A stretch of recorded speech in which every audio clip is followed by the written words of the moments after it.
മുറിച്ച് കടക്കുന്നതിനിടെ വൃദ്ധൻ കാറിടിച്ച് മരിച്ചു. പുതുപൊന്നാനി പള്ളിപ്പടിയിൽ തിങ്കളാഴ്ച രാവിലെ 10:30ഓടെയാണ് അപകടം നടന്നത്.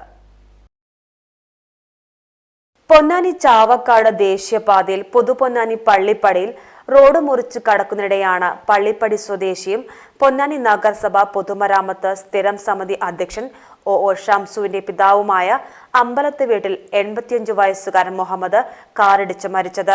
അപകടത്തിൽ ഗുരുതരമായ പരിക്കേറ്റ മുഹമ്മദിനെ പൊന്നാനി താലൂക്ക് ആശുപത്രിയിൽ എത്തിച്ചെങ്കിലും മരണം സംഭവിച്ചിരുന്നു. ഷാഹുൽ ഹമീദ്, സ്വാലിഹ് നിസാമി പുതുപൊന്നാനി, ഒ ഷംസു, ഷെമീറ, നിസാർ, നൌഷാദ്, അബൂബക്കർ എന്നിവർ മക്കളാണ്.